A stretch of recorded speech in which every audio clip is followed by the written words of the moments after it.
الحمد لله رب العالمين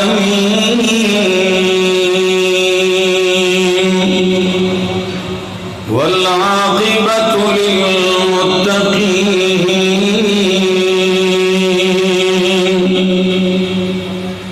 والصلاة والسلام على أشرف الأنبياء وإمام المرسلين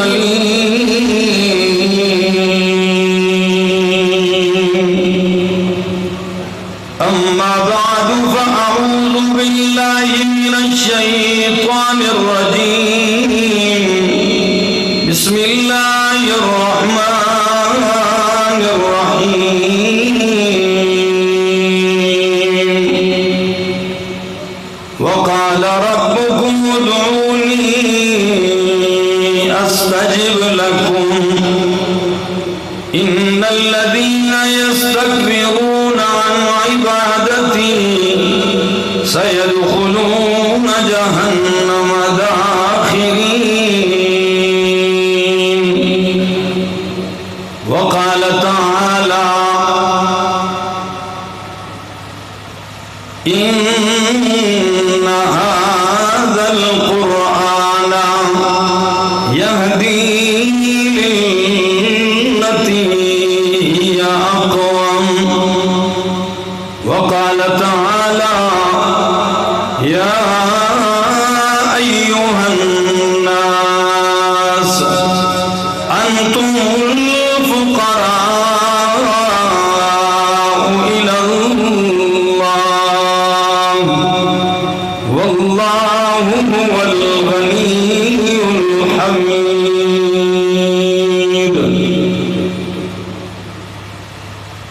سبحان ربك رب العزة عما يصفون وسلام على المرسلين والحمد لله رب العالمين. انتہائی قابل عزت، قابل احترام، ذی قدر و ذی وقار علماء کرام اور تلگنگ کے اس شہر اور پھر یہاں کی اس معروف مسجد جامع مسجد مدنی میں قریب سے دور دراز سے آئے ہوئے میرے معزز مکرم دوستو، السلام علیکم.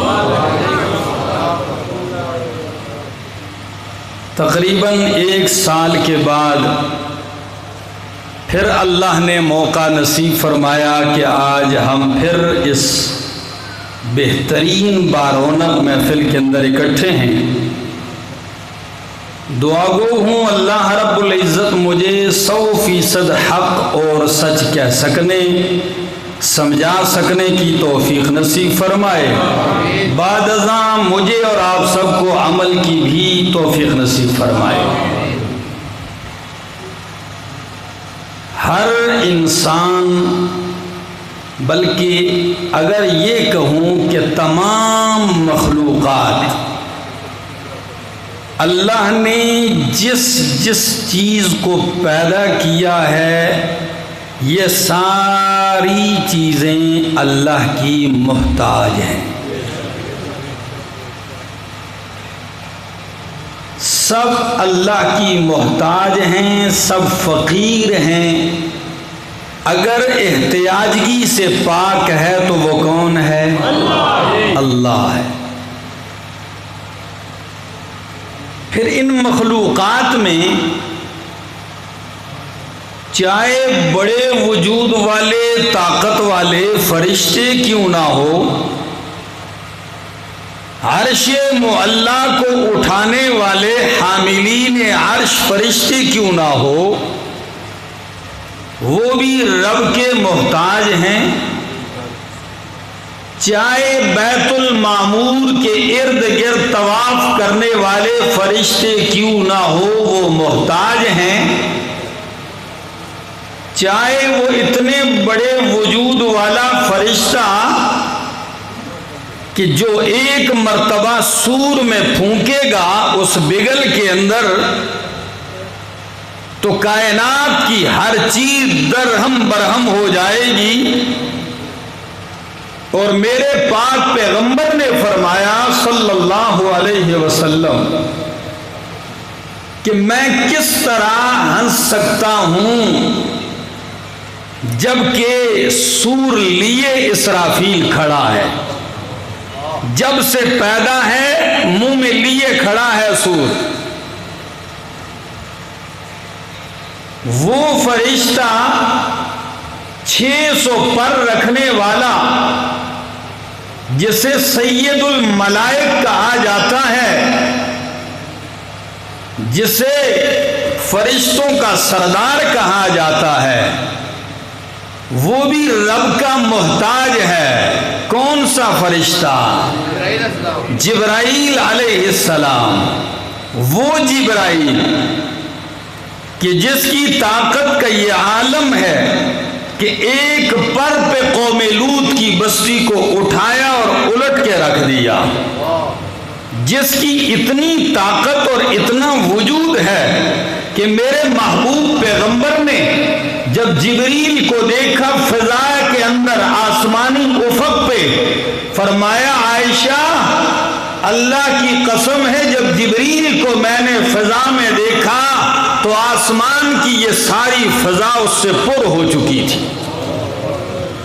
یہ جبریل بھی رب کا محتاج ہے اور فقیر ہے، اور اتنا محتاج ہے کہ ایک مرتبہ کئی دن گزر گئے، فرمایا جبریل آپ کے آنے کا میں نے بڑا انتظار کیا، آج آتے ہیں، صبح آئیں گے، شام آئیں گے، آپ آئے نہیں۔ جواب سنیے، فرمایا اللہ کے پاک پیغمبر مانا تنزلو، اللہ اکبر، ہم نہیں اتر سکتے تیرے رب کے حکم کے بغیر، ہم رب کے حکم کے بغیر اتر بھی نہیں سکتے۔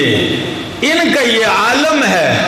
پھر آئیے انسان اشرف المخلوق 5-6 فٹ کا وجود رکھنے والا، زیادہ کر لو تھوڑا اوپر نیچے کر لو، یہ انسان، ان کے لیے تو قرآن نے کیا کہا؟ سورہ فاطر میں فرمایا یا ایھا الناس،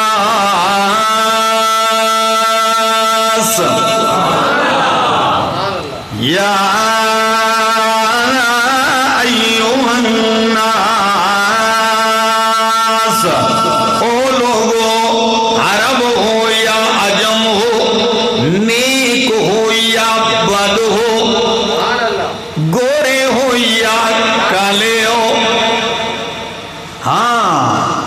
بادشاہ ہو یا منگتے رے آیا ہو، سن لو ساری کائنات کے لوگوں، انتم الفقراء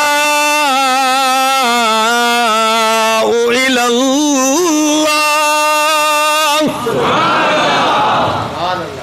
تم سارے محتاج ہو کس کے؟ اللہ۔ اس کا کیا کریں؟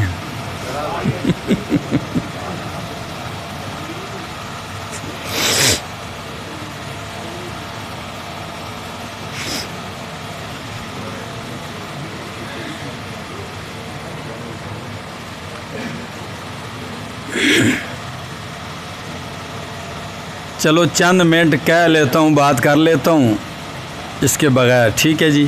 سن لیجیے، فرمایا انتم الفقراء الی اللہ، تم سارے فقیر ہو الی اللہ، کس کے؟ اللہ۔ ایھا الناس، آدم علیہ السلام اس میں شامل ہیں کہ نہیں؟ نوح علیہ السلام اس میں داخل ہیں کہ نہیں؟ خلیل اللہ اس زمرے میں آتے ہیں کہ نہیں؟ کلیم اللہ اس میں شامل ہیں کہ نہیں؟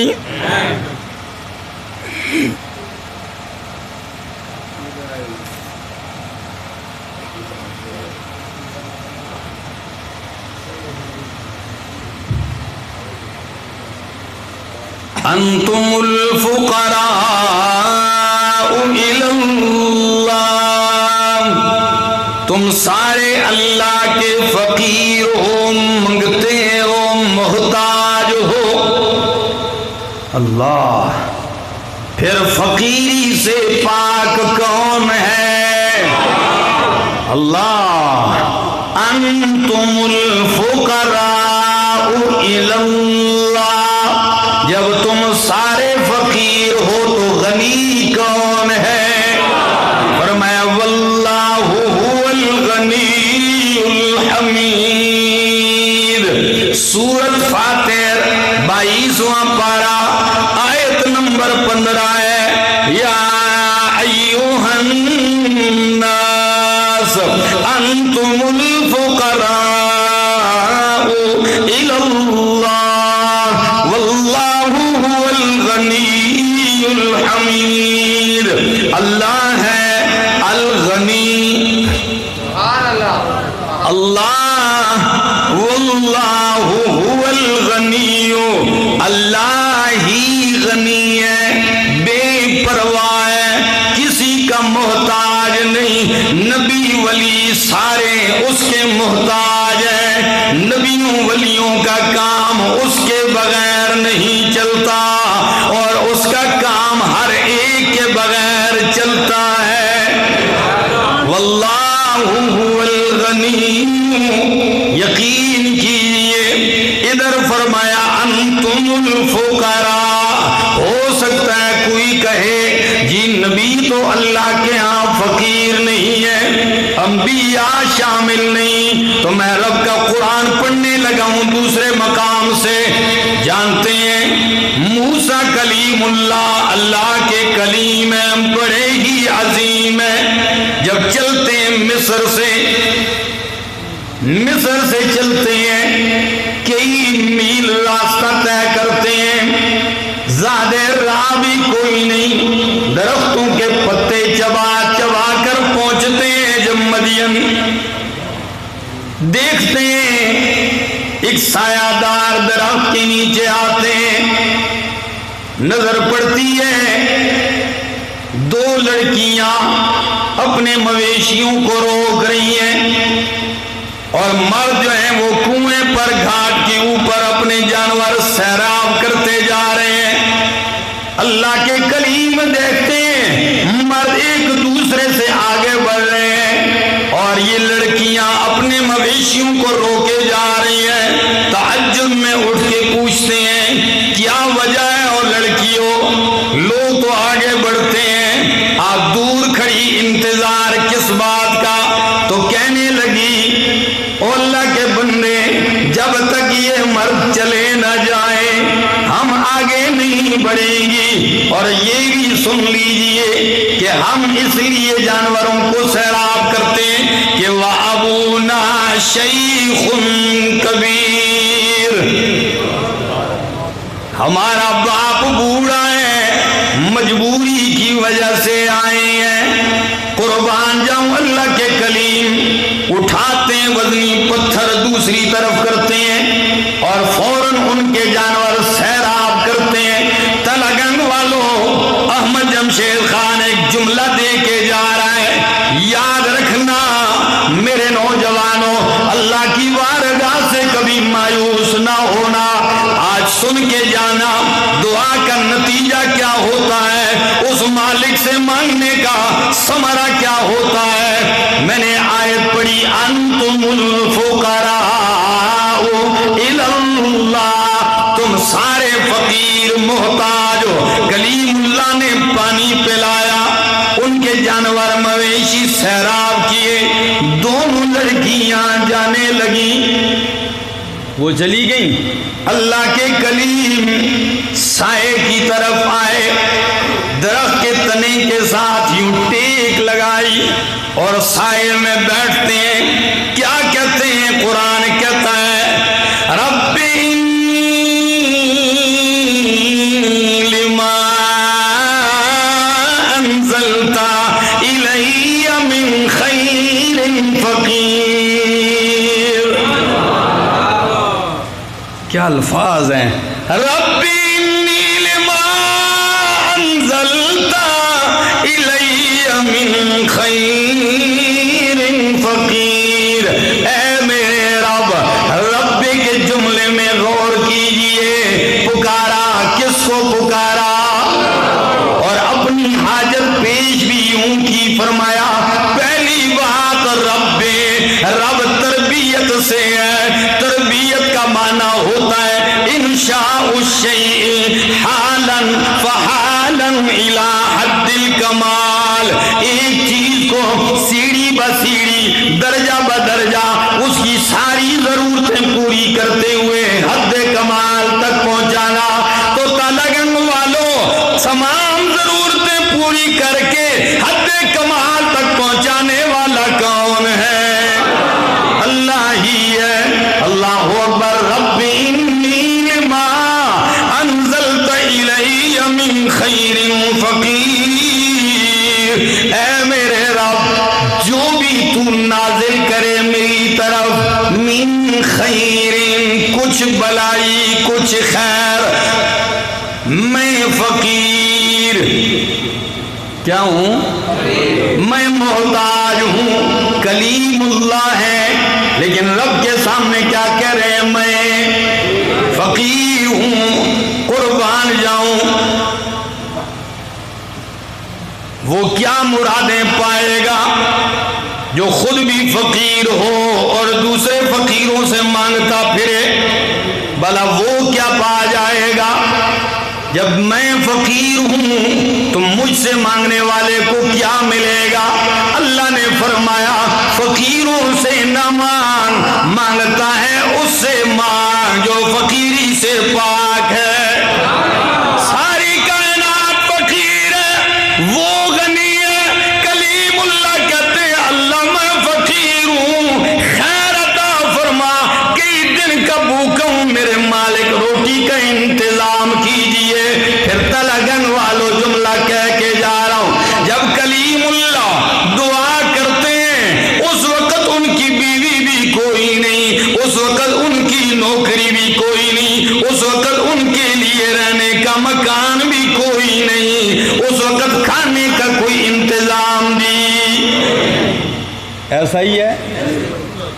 تو سچ بتاؤ، اس دور میں شہر میں رہنے والا نوکری بھی نہ ہو، کھانے پینے کا انتظام بھی نہ ہو، سر چھپانے کی جگہ نہ ہو، اس سے زیادہ کوئی محتاج فقیر ہوتا ہے؟ تو کلیم اللہ جب درخت کے سائے میں ہے تو کہتے ہیں اللہ میں فقیر ہوں، یعنی میرے پاس کچھ بھی نہیں، نہ نوکری ہے، ملازمت ہے، نہ ہی رہنے کے لیے مکان، نہ ہی روٹی کا انتظام، نہ کوئی بیوی ہے. لیکن قربان جاؤں، فرمایا اللہ نے کہ میرا کلیم تو نے روٹی مانگی ہے اس عاجزی کے ساتھ، اس تواضع کے ساتھ کہ مجھے اپنا فقیر کہا، کہ میں تیرا فقیر ہوں. اپنے آپ کو میرا فقیر کہا کہ تو فقیر ہے میرا، تو میرا محتاج ہے. جب فقیری ظاہر کی میرے سامنے تو سن لیجئے سورج غروب ہونے سے پہلے پہلے روٹی نہیں، روٹی پکانے والی کا بھی انتظام کر دیا ہے. آپ نے صرف روٹی مانگی ہے، میں نے روٹی پکانے والی کا بھی انتظام. مانگ تو صحیح نہ ہو انسان رب سے. اب روٹی پکانے والی بھی مل گئی، روٹی بھی مل گئی، گھر بھی مل گیا، اور 10 سال تک کے لیے ملازمت بھی مل گئی. اللہ اکبر. مان تو صحیح، لیکن یہ بھی مان کہ حاجتیں پوری کرنے والا اللہ ہے. کلیم اللہ اس کے محتاج ہے، اور صفی اللہ اس کے محتاج ہیں. روح اللہ یقین کیجئے رب کا قرآن دیکھیے، رب کا قرآن یہ نبیوں کے واقعات ذکر کرتا ہے۔ مقصد کیا ہوتا ہے؟ ٹائم پاس کرنا یا تاریخ دہرانا؟ جی ہاں، اللہ اکبر۔ میرے شیخ، ان کے والد شیخ القرآن مولانا محمد طاہر پنجپیری رحمت اللہ تعالی علیہ، وہ اپنے اصول قرآن میں ذکر کرتے ہیں کہ قرآن جب واقعات ذکر کرتا ہے تو واقعہ میں حکمتیں کیا ہوتی ہیں، مقصد کیا ہوتا ہے، 20 سے زیادہ حکمتیں ذکر کرتے ہیں۔ قرآن کی ان واقعات، ان قصص میں کیا مقصد ہوتا ہے؟ تو ایک یہ بھی ہے کہ دیکھ لو میرے برگزیدہ بندے ہیں لیکن میرے محتاج ہیں، دیکھ لو میرے برگزیدہ بندے ہیں لیکن مصیبتیں ان پہ آئیں، جن پہ مصیبتیں آ جائیں وہ الہ نہیں ہوتا، مصیبتوں سے پاک جو ہے وہ کون ہے؟ اللہ ہے۔ اللہ اکبر۔ نوح علیہ السلام 950 سال تک اللہ کی توحید کا پیغام سناتے ہیں لیکن آخر میں کیا کہتے ہیں؟ رب انی مغلوب فانتصر، رب انی مغلوب فانتصر، اے میرے رب میں مغلوب ہوں، فانتصر، تو میری مدد کر۔ یونس علیہ السلام ہے، میرے سامنے اللہ کا قرآن ہے، یقین کیجئے قوم کے سامنے یہی پیغام سنایا کہ میری قوم الہ حاجت روا کون ہے، پکارے سننے والا کون ہے، دعائیں پوری قبول کرنے والا کون ہے۔ یہ پیغام قوم نے نہیں مانا، چل پڑتے، نکل پڑے، تفصیل میں نہیں جا رہا ہوں۔ کشتی میں سوار ہو گئے، کشتی موجوں میں آ کے پھنس گئی، فیصلہ ہوا کہ ایک کو نیچے اترنا پڑے گا سمندر میں۔ یونس علیہ السلام اترتے ہیں، اللہ جی جب کشتی سے اترتے ہیں مچھلی نے نگل لیا، مچھلی کے پیٹ میں چلے گئے، لے کر مچھلی سمندر کی تہ میں چلی گئی۔ جو مسئلہ زمین کے اوپر کرتے رہے کہ لوگوں حاجتیں پوری کرنے والا، الہ دستگیر، مشکل کشا و حاجت روا، غائبانہ پکاروں کے لائق اللہ ہے، جو مسئلہ زمین کے اوپر خشکی پہ قوم کے سامنے کیا وہی بات مچھلی کے پیٹ میں قرآن کہتا ہے فنادا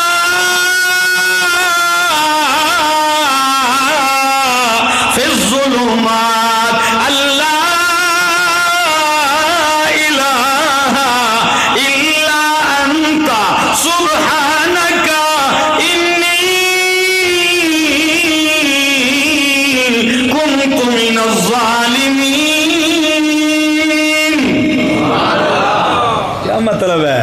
فنادا فی الظلمات، اندھیروں میں کس کو پکارا؟ فنادا فی الظلمات، اندھیروں میں اللہ کو پکارا۔ کتنے اندھیرے؟ مچھلی کے پیٹ کا اندھیرا، سمندر کی گہرائی کا اندھیرا، بادلوں کا اندھیرا، اندھیری رات کا اندھیرا، اندھیرے در اندھیرے، لیکن مانا کیا ہے آیت کا؟ لا الہ الا انت، مانا کیجئے یا من لا الہ الا انت، اللہ ان تین اندھیروں کے اندر، مچھلی کے پیٹ میں، سمندر کی گہرائیوں میں، میری فریاد تیرے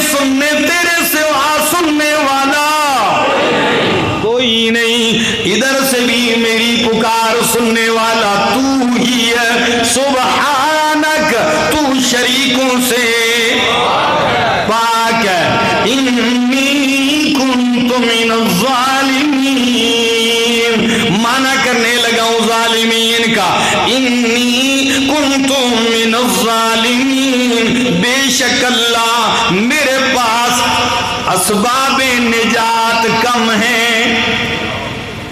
ظلم بمانے کمی، کیا؟ ہاں، ظلم کا لفظ کمی کے لیے بھی آتا ہے اور زیادتی کے لیے بھی آتا ہے، ٹھیک ہے جی؟ جیسے سورۃ کہف کے اندر فرمایا تلک الجنتین آتت اکلہا ولم تظلم، یہ دونوں باغ اپنا پھل دیتے تھے، ولم تظلم، اور کمی، ہاں تو ظلم بمانے کمی بھی ہوتا ہے۔ تو اللہ یہاں میرے پاس اسباب نجات کی کمی ہے۔ اور ایک حدیث بھی میرے شیخ یہاں ذکر کرتے ہیں، ذرا اس کی بھی وضاحت کر دوں۔ ایک حدیث کے اندر آتا ہے کہ نبی علیہ السلام نے فرمایا لا تفضلونی علی یونس بن متى، او لوگو مجھے حضرت یونس علیہ السلام پہ فضیلت نہ دو۔ اب اس حدیث کا مطلب کیا؟ حدیث صحیح ہو، معنی سمجھ میں نہ آئے، یہ تو ہمارا ایمان اور عقیدہ ہے کہ نبی علیہ السلام کو تمام انبیاء پر کیا ہے؟ فضیلت ہے۔ نبی پاک صلی اللہ تعالی علیہ وسلم خود فرماتے ہیں، اس حدیث کا مطلب کیا ہے؟ مجھے یونس علیہ السلام پہ فضیلت نہ دو۔ میرے شیخ مانا کرتے ہیں، کہتے ہیں وہ مطلب نہیں جو عام ذہنوں میں آتا ہے۔ حدیث کا مطلب یہ ہے کہ نبیوں میں سب سے نیچے جانے والے یونس علیہ السلام ہیں اور سب سے اوپر جانے والے محمد رسول اللہ ہے۔ کبھی غور کیا ہے؟ نبیوں میں سب سے نیچے جانے والے یونس علیہ السلام ہیں اور سب سے اوپر جانے والے محمد رسول اللہ صلی اللہ علیہ وسلم ہیں۔ تو کوئی یہ نہ سمجھ لے کہ نبی پاک بہت اوپر گئے ہیں تو وہ اللہ کے علم میں زیادہ تھے، اللہ کا علم ان پہ زیادہ تھا، اور یونس علیہ السلام چونکہ بہت نیچے گئے، کہیں وہ اللہ کے علم سے دور ہو گئے تھے۔ فرمایا نہیں، اس بات میں مجھے فضیلت نہ دینا، اللہ کا علم جتنا میں اوپر گیا ہوں، جتنا علم اللہ کا مجھ پر تھا، اتنا ہی علم اللہ کو مچھلی کے پیٹ میں سمندر کی گہرائی میں یونس کا تھا۔ یعنی ہم دونوں اللہ کے علم میں برابر تھے، جتنا ان کو جانتے تھے اتنا اللہ اکبر۔ تو سارے نبی اس کے محتاج ہیں۔ انتم الفقراء الی اللہ، قربان جاؤں یہ جو میں نے آیت پڑھی ہے یہ سورہ فاطر کی ہے۔ اس آیت میں ایک عجیب لفظ ہے، ادھر فرمایا انتم الفقراء اور اوپر کی آیت میں فرمایا والذین تدعون من دونہ ما یملکون من قطمیر، جنہیں تم پکارتے ہو ما یملکون من قطمیر، وہ کھجور کی گٹھلی کے چھلکے کے بھی مالک۔ کیا کمال ہے! کہیں قطمیر کا، کہیں فتیل کا، کہیں نقیر کا، یہ تین لفظ قرآن کے۔ کھجور کی گٹھلی کے اوپر ایک باریک سا پردہ ہوتا ہے، اسے قطمیر کہتے ہیں۔ کھجور کی گٹھلی کے بیچ میں ایک نالی ہوتی ہے، شگاف، اس شگاف کے اندر ایک باریک سا دھاگا ہوتا ہے، اسے فتیل کہتے ہیں، اور گٹھلی کی پیٹھ کے اوپر ایک نقطہ سا ہوتا ہے، اسے نقیر کہتے ہیں۔ ادھر مثال دی ہے قطمیر کی، فرمایا جنہیں تم پکارتے ہو وہ کھجور کی گٹھلی پہ چھلکے کے بھی مالک۔ مثالیں دور دور کی کیا یاد رکھو گے، اس چیز کی دی جو تمہارے دسترخوان پہ پڑی رہتی ہے۔ تاکہ سمجھ آ سکے۔ قرآن مثالیں بھی ایسے ذکر کرتا ہے، کبھی آپ نے غور کیا ہے؟ یا گائے بکری کی دودھ کی مثال دی تاکہ تمہیں دور جانا نہ پڑے۔ سمجھ میں آ رہی؟ یہ مثال، اس میں بھی ایک راز ہے۔ کھجور کی گٹھلی، کھجور کا دانہ، دانے میں گٹھلی، گٹھلی کے اوپر باریک سا پردہ ہے، اگر دیکھو تو بالکل مماثلت قبر کے ساتھ ہے، جیسے قبر ہے، قبر میں مردہ ہے، مردے کے اوپر باریک سا سفید کفن ہے۔ ما یملکون من قطمیر، جسے تو حاجت روا سمجھ بیٹھا ہے، وہ اپنے کفن کا بھی مالک کیوں نہیں؟ انتم الفقراء الی اللہ، ہے جو فقیر کسی چیز کا مالک، پھر مالک کون ہے؟ قل اللہم مالک الملک تؤتی الملک من تشاء وتنزع الملک ممن تشاء وتعز من تشاء وتذل من تشاء بیدک الخیر۔ تمام بادشاہتوں کا، تمام ملکوں کا مالک اللہ ہے، اللہ۔ اور کبھی قرآن کہتا ہے جب مالک وہ ہے، وہ ایسا مالک نہیں جی ابھی دروازہ بند ہے کل آنا، جی ابھی کام نہیں ہو سکتا میں مصروف ہوں، ایسی بات نہیں۔ وہ ایسا مالک ہے اس کا دروازہ کبھی بند نہیں ہوا، اس کا دروازہ کسی وقت بھی بند نہیں، ہر وقت کھلا ہے، ہر ایک کے لیے کھلا ہے۔ کبھی آپ نے غور کیا قرآن کیا کہتا ہے؟ قال ربکم ادعونی استجب لکم، قال ربکم ادعونی استجب لکم، تمہارا رب تمہیں کہتا ہے ادعونی۔ کیا مانا؟ گرمی سے تنگ تو نہیں ہو گئے؟ ادعونی، مجھے پکارو، استجب لکم، میں تمہاری پکار قبول کرتا ہوں۔ عجیب لوگ ہیں جو ذات کہہ رہی ہے مجھے پکار میں قبول کرتا ہوں، ادھر تو پیٹ پھیرتا ہے، اور جدھر قرآن کہتا ہے لا یسمعوا دعاءکم لا یستجیبون لہم بشیء الا کباسط کفیہ الی الماء لیبلغ فاہ وما هو ببالغہ وما دعاء الکافرین الا فی ضلال۔ جدھر فرمایا لا یستجیبون ادھر کھڑا ہے، جدھر فرمایا لا یسمعون نہیں سن سکتے ادھر کہتا ہے سنتے ہیں۔ تو جو ذات کہہ رہی میں سن رہا ہوں ادھر کہتے ہیں اللہ ساڑی سنتا نہیں۔ آپ اندازہ لگائیں، زندہ اللہ کو چھوڑ کر مردوں میں طاقتیں مار رہا ہے، عقل کا اندھا ہے کہ نہیں؟ مت ماری گئی ہے اس کی کہ نہیں؟ جو ذات کہہ رہا ہے او میرا بندہ، بلکہ قربان جاؤں اس ذات کی محبت کی بھی انتہا دیکھیے۔ قرآن میں 14 مقامات ہیں۔ کتنے مقامات؟ یقین کیجئے ایمان تازہ ہوگا، ذرا سنیے اس آیت سورہ بقرہ کی غور سے سننا۔ فرمائے وَإِذَا سَأَلَكَ عِبَادِي عَنِّي فَإِنِّي قَرِيبٌ، جب آپ سے میرے بندے میرے بارے میں سوال کریں۔ یہ آیت بہت دفعہ آپ نے سنی ہوگی، میں تھوڑا سا آپ کو گھماتا ہوں قرآن میں۔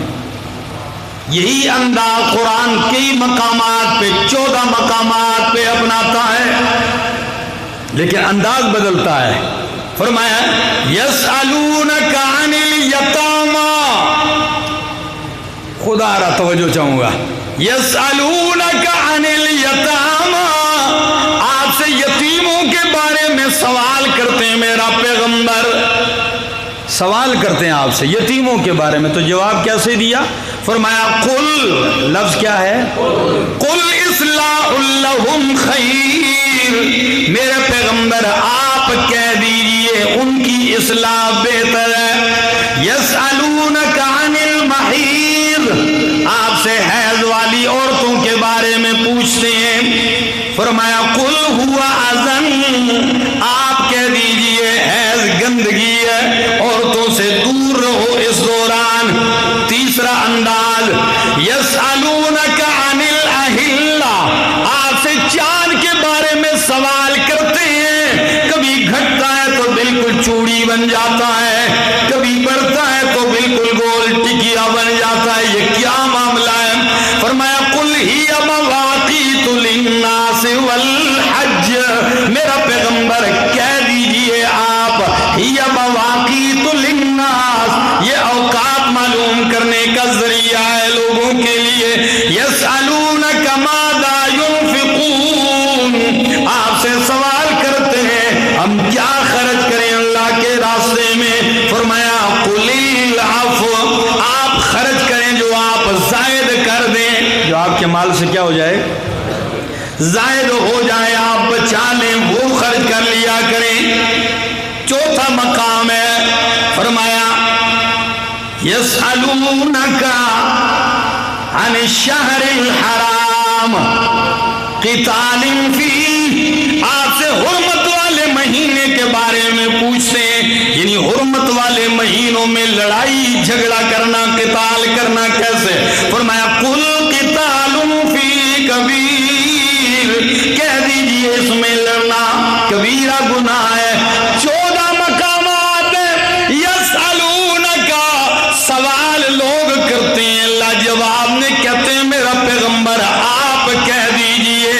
ایک مقام ہے جدھر سوال کیا لوگوں نے، فرمایا اذا سألک عبادی عنی، جب آپ سے میرے بندے میرے بارے میں سوال کریں، ادھر قل نہیں فرمایا، بی سے قل بھی ہٹا کے رب نے خود مخاطب کر کے فرمایا فإنی قریب، او میرا بندہ میں بہت قریب ہوں، قل کا واسطہ بھی ہٹا دیا بیچ سے۔ اللہ اکبر، جب رب کی اپنی بات آئی تو یہ نہیں فرمایا قل انی قریب، بلکہ خود ہی فرمایا کیوں؟ جب میرا پتہ پوچھتے ہو تو بہتر ہے کہ میں اپنا پتہ خود بتا دوں۔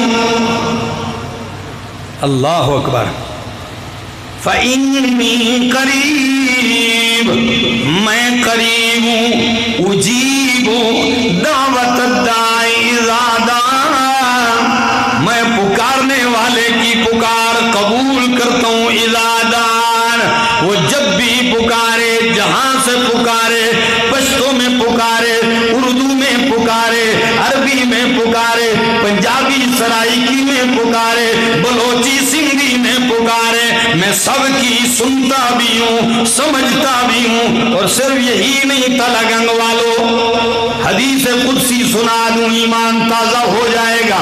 فرمایا او کائنات والو، لو ان اولکم وآخرکم وانسکم وجنکم قاموا فی صعید واحد، او لوگو تمہارے اگلے، تمہارے پچھلے، انسان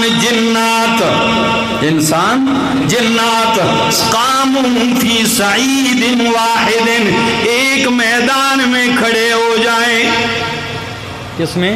ایک میدان میں کھڑے ہو جائیں، کتنی تعداد ہوگی؟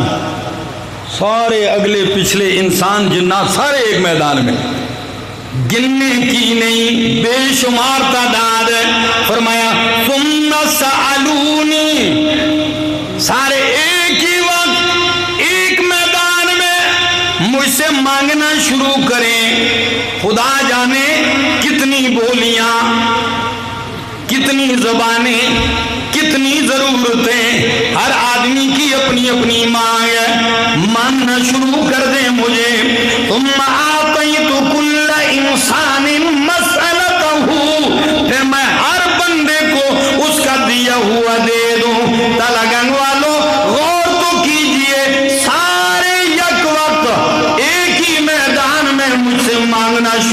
کر دیں، سب کی سنتا بھی ہوں سمجھتا بھی ہوں، دے بھی دوں تو دینے کے بعد کیا ہوگا؟ ما نقص ذلك مما عندي الا كما ينقص المخيط اذا ادخل البحر، تو میرے خزانے میں اتنی بھی کمی نہیں آئے گی جتنی سوئی کو سمندر میں ڈبو کے نکالنے سے آتی ہے۔ جس ذات کا یہ حال ہے، یہ شان ہے، اس ذات کو چھوڑ کر در بدر لگا ہوا ہے، خوار ہو رہا ہے، ذلیل ہو رہا ہے۔ آپ کو ایک عجیب بات بتاؤں، پنجاب کا ایک مرید آیا ہے، بنیر ہمارے ہاں علاقہ ہے، بنیر سارے پٹھان رہتے ہیں وہاں، تو وہاں مزار ہے پیر بابا، بڑا مشہور ہے۔ تو یہ جا کے کھڑا ہے، پنجابی میں بابا سے کچھ کہہ رہا ہے، مانگ رہا ہے۔ تو پٹھان کو اس نے کہا بابا جی پٹھان تھے، اس کو سمجھ پنجابی نہیں آتی، پشتو میں مانگو، سمجھ آئی؟ اور کوئی پٹھان جائے پنجاب کے کسی بابے کی قبر پہ کھڑا ہو جائے اور پشتو میں شروع ہو جائے، آپ اس کو کہیں جی بابا جی کو تو پشتو، اور میرا بھائی سب کی بولیاں جاننے والا، سب کی بولیاں سمجھنے والا، سب کی ہر جگہ سے سننے والا کون ہے؟ اللہ ہی ہے۔ یہی ہمارا پیغام ہے، یہی ہماری کوشش ہے۔ اور کائنات کے لوگوں، تعلق اس ذات سے جوڑ لو، واسطہ اس ذات سے جوڑ لو، یہی کامیابی کا راستہ ہے۔ قرآن کے اندر جو نفی شرک فی دعا کی آیات ہیں، یقین کیجئے برسات قرآن کر دیتا ہے اس عقیدے کے اوپر رد کرتے ہوئے کہ میرے برگزیدہ بندوں کو نہیں دیکھتے وہ مجھ سے مانگتے ہیں، نیک لوگوں نے مجھ سے مانگا ہے، انبیاء نے مجھ سے مانگا ہے، اولیاء نے مجھ سے مانگا ہے، صحابہ نے مجھ سے مانگا ہے، آپ کیوں نہیں مانگتے؟ مجھ ہی سے مانگتے جائیے۔ باقی جس کی مت ماری جائے تو ہم سارے لوگ کہتے ہیں جی، ہندوستان کے لوگ جی، کوئی کہتے ہیں جی ہمارے جیسے ہی کان ہیں، آنکھیں ہیں، چہرہ، پڑھے لکھے ہیں، گائے کا پیشاب بڑے شوق سے پی لیتے ہیں جی، پھر گائے کو اپنا معبود بھی کہہ لیتے ہیں، آپ لوگ ہنستے ہیں، ایسا ہی ہے۔ تو کسی آدمی سے میں نے کہا بھائی میں تو نہیں ہنستا ہوں، میں تو روتا ہوں۔ تو نے کیوں؟ میں نے کہا گائے کے پیشاب کے پاک ناپاک ہونے میں پھر بھی اختلاف ہے محدثین کا۔ کیا ہے؟ بول ما یوکل لحمہ طاہر ام غیر طاہر، اس میں اختلاف۔ علماء بیٹھے، میں اس بات میں نہیں جاتا ہوں کہ جن جانوروں کا گوشت کھایا جاتا ہے ان کا پیشاب کیسا ہے، یہ پھر اختلاف ہے، لیکن انسان کے پیشاب کے گندہ ہونے میں تو کسی کو اختلاف۔ تو ہمارے ہاں تو ایک بابا جی تھے، مریدین اس کو اٹھا کے کندھے پہ لے جاتے تھے، لاتے تھے، تو حضرت شریف اتنا عجیب مزاج تھا کہ جب تقاضا شریف آتا تو اوپر ہی سے ٹینکی خالی کر دیتا تھا۔ یہ بھی نہیں کہ جس انسان نے اٹھایا ہے اسی کے کاندھے پہ، تو ہم سمجھتے، ہم بچے تھے کھیلتے تھے، اس کو روزانہ لے کے جاتے ٹانگے پہ رکشے پہ، وہ بھی نہیں جاتا تھا۔ پھر جب وہ تقاضا کرتا تو پیشاب ایسے بہتا ہوا جا رہا ہے ایک آدمی کے، تو مریدین دیکھتے، اوئے ہوئے ہوئے ہوئے، ایسے چلو بھرتے، کہیں جیسے چشمہ پھوٹ پڑا ہے لیے اور چہروں پہ مل رہے ہیں، اس میں برکت ہے۔ اب بتاؤ مجھے، یہ وہ گائے کے پیشاب پینے والے سے بدتر ہوا کہ نہ ہوا؟ یہیں سے ان کو اٹھانا چاہتے ہیں تو فتویٰ گستاخی کا، یہی اسی پلیتی سے تو نکالنا چاہتے ہیں۔ قرآن نے یہی وجہ بتائی کہ انما المشرکون نجس، یہ پلیت ہے۔ اس پلیتی میں رہتے ہوئے اللہ فرماتے ہیں میرے گھر کے بھی قریب نہ، میری مسجد بھی تعمیر نہ کر۔ ما کان للمشرکین ان یعمروا مساجد اللہ۔ عقیدہ توحید سمجھیے، اس پہ پختہ رہیے۔ دو باتیں پکی ہیں، شرک کیا، جہنم پکی ہے، توحید پہ مرا جنت پکی ہے۔ باقی باتیں چھوڑیے، لمبی تقریریں، یہ فیصلہ کل ہے۔ موحد کے لیے جنت پکی ہے اور مشرک کے لیے جہنم پکی ہے۔